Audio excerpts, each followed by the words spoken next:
Bhojpuri actress आकांक्षा दुबे की मौत की गुत्थी दिन बीतने के साथ ही उलझती जा रही है। आकांक्षा की पोस्टमार्टम रिपोर्ट में कई खुलासे हुए हैं। 26 मार्च को आकांक्षा की लाश होटल के कमरे में फंदे से लटकती हुई मिली थी। इससे पहले वे कमरे में एक पार्टी से लौटी थी। सीसीटीवी फुटेज में वे खुश नजर आ रही हैं, जबकि कमरे में जाने के कुछ ही देर बाद जब वे सोशल मीडिया पर लाइव हुई, जिसमें वे रोते हुए नजर आई थी। आकांक्षा के वकील शशांक शेखर त्रिपाठी ने इस केस में पोस्टमार्टम रिपोर्ट और पुलिस की कार्यवाही पर सवाल उठाए हैं।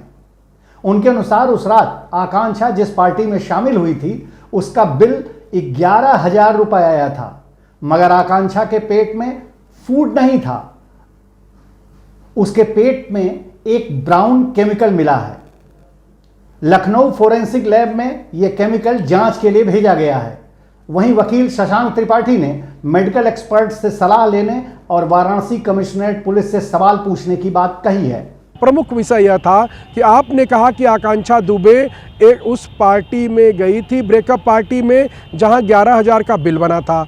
तो आकांक्षा दुबे को उस पार्टी में किसने बुलाया, किन लोगों के वो लोग संपर्क में थे जिन लोगों ने बुलाया, और वहां पर सिर्फ 3 लोग थे मैंने बताया।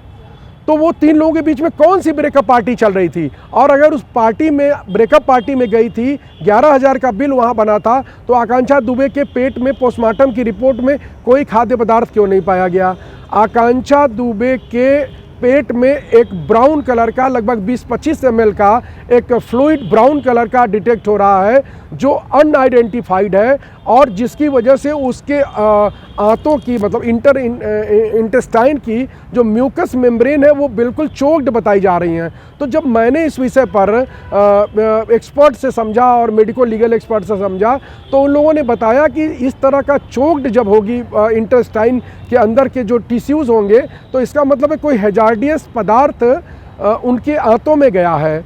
तो उस विषय पर भी आपने कोई चर्चा नहीं की। आपने कह दिया सी इज़ ड्रंक्ड। तो वो ड्रंक थी कि नहीं थी, ये पोस्टमार्टम रिपोर्ट बताएगी। पोस्टमार्टम रिपोर्ट में उसके ड्रिंकिंग का कोई निशान नहीं है, न तो ब्रीथिंग में अल्कोहल है, न तो उसके स्टमक में अल्कोहल। वकील शशांक शेखर त्रिपाठी के अनुसार लाश को पैक करने के दौरान आकांक्षा की बॉडी पर कोई चोट नहीं बताई गई थी, लेकिन पोस्टमार्टम रिपोर्ट के सामने आने पर उसमें आकांक्षा की कलाई पर चोट की पुष्टि हुई है। ये चोट कैसे आई, इसका सीसीटीवी में भी कोई क्लू नहीं मिला है। यह पूरी तरह से हत्या का मामला है। और जिस होटल में वो रुकी हुई थी, उस होटल में भी जिस तरह से वो जो उसका कमरा था, उस कमरे के बगल में वो जो एक वो होता है, उसके बाहर का बरामदा है, और उस पर भी कोई जांच पुलिस प्रशासन के द्वारा नहीं की गई। वो जो लड़का उसको ले करके गया, वो कौन था, संदीप नाम है शायद उसका, वो कौन था, वो किसके बुलाने पर आया था, इन सब चीज़ों पर पुलिस ने कोई ध्यान नहीं दिया। और पोस्टमार्टम रिपोर्ट में बिसरा रिपोर्ट आने से पहले ही प्रशासन ने उस पर अपना इंटरप्रिटेशन जारी कर दिया कि ये तो श्योर हत्या नहीं है, आत्महत्या है।